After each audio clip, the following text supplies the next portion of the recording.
നമ്മുടെ നാട്ടിലെ വിദ്യാലയങ്ങളിൽ കുഞ്ഞുങ്ങൾക്ക് എന്ത് സുരക്ഷയെന്ന് ഓരോ മലയാളിയും ചിന്തിക്കുകയാണ്. സ്കൂളിൽ കളിക്കുന്നതിനിടെ സൈക്കിൾ ഷെഡിന് മുകളിൽ വീണ ചെരുപ്പെടുക്കുന്നതിനിടയിലാണ് മിഥുൻ എന്ന 13 വയസ്സുകാരന് ജീവൻ നഷ്ടമായത്. 8ാം ക്ലാസ്സിൽ പഠിക്കുന്ന ഒരു ചെറിയ മകനാണ് ഷോക്കേറ്റ് മരിച്ചത്. ആരോപണങ്ങൾ ശക്തമാകുമ്പോൾ ഇവിടെ KSEBയും സ്കൂൾ അധികൃതരും പരസ്പരം പഴിചാരുകയാണ് തങ്ങളുടെ മുഖം രക്ഷിക്കാൻ. എന്നാൽ ഇങ്ങനെയൊരു അപകട സാധ്യത നാട്ടുകാർ മുൻപേ ചൂണ്ടിക്കാണിച്ചിരുന്നെന്ന് പറയപ്പെടുന്നു. ആ സമയങ്ങളിൽ ജാഗ്രതയോടെ നീങ്ങിയെങ്കിൽ, ആവശ്യമായ സുരക്ഷാ മാർഗങ്ങൾ സ്വീകരിച്ചെങ്കിൽ ഇന്നും മിഥുൻ എന്ന് പറയുന്ന ആ മകൻ ജീവനോടെ ഉണ്ടായേനെ. കൊല്ലം തേവലക്കര ബോയ്സ് സ്കൂളിലാണ് മലയാളിയെ നടുക്കിയ ദാരുണ സംഭവം ഉണ്ടായത്. കളിക്കുന്നതിനിടെ ക്ലാസ് മുറിയോട് ചേർന്നുള്ള പാർക്കിംഗ് ഷെഡിന്റെ ഷീറ്റിലേക്ക് ഒരു ചെരുപ്പ് തെറിച്ചു വീഴുകയും ഇതെടുക്കാൻ ക്ലാസ്സിലെ ജനാല വഴി ഷെഡിന്റെ ഷീറ്റിലേക്ക് ഇറങ്ങുകയും ചെയ്യുന്നതിനിടയിലാണ് മിഥുന് ഷോക്കേറ്റത്. ഇവിടെ ഇറങ്ങിയാൽ തല തട്ടുന്ന ഉയരത്തിലാണ് വൈദ്യുതി ലൈനുകൾ കടന്നു പോയിരുന്നതും. വീഴാൻ പോകുന്നതിനിടെ ഈ കമ്പിയിൽ പിടിച്ചപ്പോഴാണ് മിഥുന് ജീവൻ നഷ്ടമായത്. മൈതാനത്തോട് ചേർന്നുള്ള സ്കൂൾ കെട്ടിടത്തിന്റെ ഭിത്തിയിലാണ് സൈക്കിൾ ഷെഡ് നിർമ്മിച്ചിരിക്കുന്നത്. മൈതാനത്തിന് മുകളിലൂടെ വൈദ്യുതി ലൈൻ വലിച്ചിട്ട് വർഷങ്ങളായി. പക്ഷേ അടുത്തിടെയാണ് ഈ ഷെഡ് നിർമ്മിച്ചപ്പോൾ ലൈൻ തകര ഷീറ്റിന് തൊട്ട് മുകളിലായി മാറുകയായിരുന്നു. ക്ലാസ്സിനുള്ളിലൂടെ ഷെഡിലേക്ക് ഇറങ്ങാൻ കഴിയും. ബെഞ്ച് ഉപയോഗിച്ചാണ് മിഥുൻ ക്ലാസ്സിനുള്ളിൽ നിന്ന് തകര ഷീറ്റിലേക്ക് ഇറങ്ങിയത്. ചെരുപ്പെടുക്കുമ്പോൾ ഷീറ്റിൽ നിന്ന് തെറ്റി വൈദ്യുതി ലൈനിലേക്ക് വീണാണ് അപകടമുണ്ടായത്. ക്ലാസ് മുറിയിലെ ബോർഡിന് തൊട്ടു മുകളിൽ ജനലുണ്ട്. ഇത് പലക വെച്ച് മറച്ചിരിക്കുകയാണ്. ഈ പലക ഇളക്കി മാറ്റിയാണ് മിഥുൻ ഷീറ്റിലേക്ക് കയറിയതെന്നാണ് സംഭവത്തിന് ദൃക്സാക്ഷികളായ സുഹൃത്തുക്കൾ ചൂണ്ടിക്കാണിക്കുന്നത്. രാവിലെ 8:30യോടെയായിരുന്നു അപകടം. ആ സമയത്ത് അധ്യാപകർ അധികമാരും സ്കൂളിൽ ഉണ്ടായിരുന്നില്ല. പ്രഥമ ശുശ്രൂഷ നൽകി ആശുപത്രിയിലേക്ക് കൊണ്ടുപോയെങ്കിലും മിഥുന്റെ ജീവൻ രക്ഷിക്കാനായില്ല. വൈദ്യുതി ലൈനിൽ കമിഴ്ന്നു കിടക്കുന്ന നിലയിലാണ് സ്കൂൾ അധികൃതർ മിഥുനെ കണ്ടത്. അതേസമയം വൈദ്യുതി ലൈൻ ഓഫ് ചെയ്യാൻ കാലതാമസം ഉണ്ടായതായും നാട്ടുകാർ ആരോപിക്കുന്നു. എന്നാൽ റോഡിനോട് ചേർന്ന സ്കൂളിന്റെ പിൻഭാഗത്താണ് അപകടമുണ്ടായത്.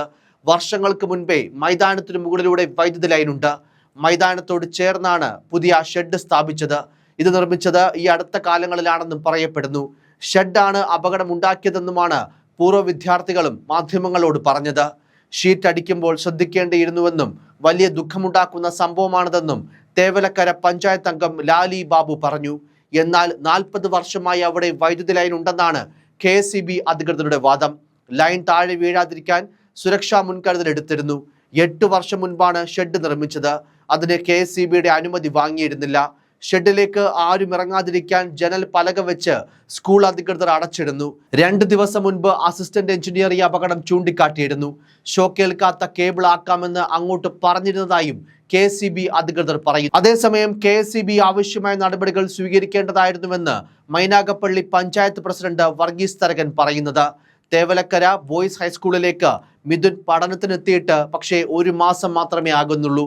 കിഴക്കേ കല്ലട വലിയ വിളന്തറ ക്ഷേത്രത്തിനടുത്താണ് മിഥുന്റെ വീട്. പട്ടുകടവ് സ്കൂളിൽ നിന്ന് തേവലക്കര ബോയ്സ് ഹൈസ്കൂളിലേക്ക് ഈ അധ്യയന വർഷമാണ് മാറിയത്. ഹൈസ്കൂൾ പ്രവേശനത്തിന്റെ ഭാഗമായിട്ടായിരുന്നു ഈ സ്കൂൾ മാറ്റം. സാധാരണ സ്കൂൾ ബസ്സിലാണ് മിഥുൻ സ്കൂളിലേക്ക് പോകുന്നത്.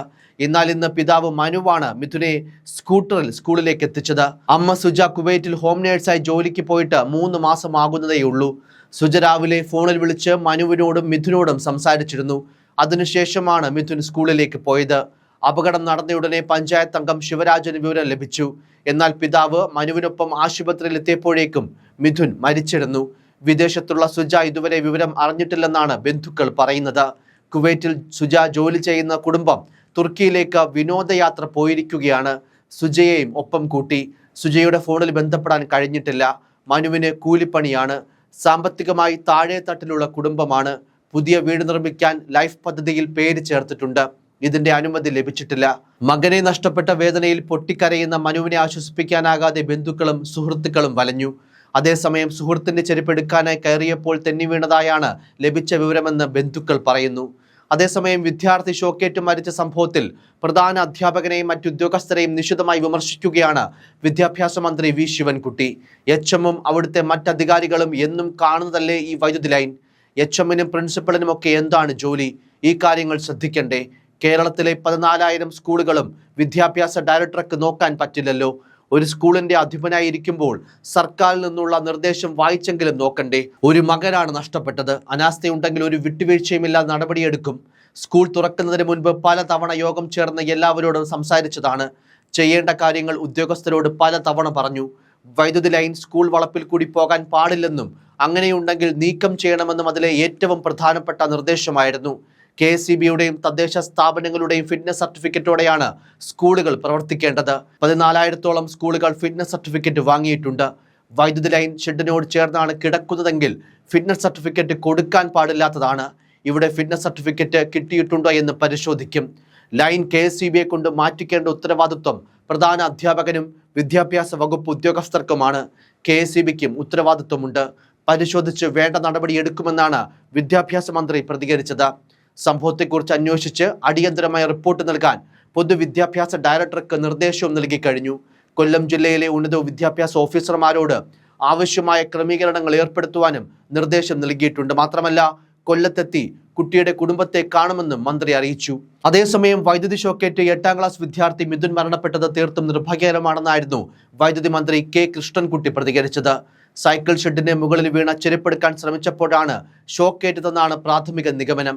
ഇത് സംബന്ധിച്ച് വിശദമായ അന്വേഷണം നടത്തി അടിയന്തരമായ റിപ്പോർട്ട് സമർപ്പിക്കാൻ Kollam electrical circle deputy chief എഞ്ചിനീയർക്കും ചീഫ് ഇലക്ട്രിക്കൽ ഇൻസ്പെക്ടർമാർക്കും നിർദ്ദേശം നൽകിയിട്ടുണ്ട്. റിപ്പോർട്ട് ലഭിച്ചതിന് ശേഷം നടപടിയെടുക്കുമെന്നും അദ്ദേഹം പറഞ്ഞു.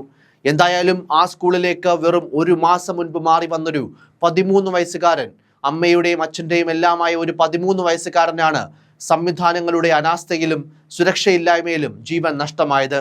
ആവശ്യമെങ്കിൽ ഷോക്കേൽക്കാത്ത വൈദ്യുതി ലൈനുകൾ മാറ്റി സ്ഥാപിക്കാമെന്ന് KSEB പറഞ്ഞപ്പോൾ അതെന്തുകൊണ്ട് പ്രാവർത്തികമാക്കിയില്ല? വൈദ്യുതി ലൈനിനോട് ചേർന്ന് തൊട്ടടുത്ത് എന്തിന് സൈക്കിൾ ഷെഡ് സ്ഥാപിച്ചു?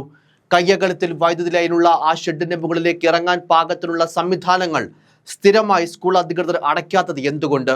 അത്തരത്തിൽ ഉത്തരം കിട്ടേണ്ട അനാസ്ഥയുടെ ഉദാഹരണങ്ങൾ നിരവധിയാണ്. എങ്ങനെ സംഭവിച്ചുവെന്നറിയില്ല. കുഞ്ഞുങ്ങൾ പഠിക്കുന്നതല്ലേ, ഇതൊക്കെ ശ്രദ്ധിക്കേണ്ട എന്നാണ് മിഥുന്റെ പിതാവിന്റെ സഹോദരൻ കണ്ണീരോടെ പറഞ്ഞത്. രാവിലെ ട്യൂഷൻ കഴിഞ്ഞ് ബസ് കയറി പോയതാ, ഇപ്പോഴാ അറിയുന്നത്. സമയം പോന്നെന്നും പറഞ്ഞു പോയ എൻ്റെ കുഞ്ഞാണെന്നും അദ്ദേഹം വിങ്ങലോടെ പറയുന്നു. എന്തു തന്നെയായാലും നഷ്ടം ആ കുടുംബത്തിന് മാത്രമാണ്. ഇനിയെങ്കിലും സമാനമായൊരു അപകടം കേരളത്തിലെ ഒരു സ്കൂളിലും ആവർത്തിക്കാതിരിക്കാനുള്ള ശ്രമങ്ങൾ കുറഞ്ഞ പക്ഷം ഉണ്ടാകണം. ആ കുഞ്ഞിനോട് ചെയ്യാവുന്ന ഏറ്റവും വലിയ നീതിയും അത് തന്നെയാകും. എന്തായാലും അപകടമുണ്ടായതിന് പിന്നാലെ അധികൃതരുടെ വീഴ്ചയെന്ന വിധത്തിൽ ആരോപണങ്ങൾ തന്നെയാണ് വിവിധ കോണുകളിൽ നിന്നും ഉയരുന്നത്. News desk, focus news TV.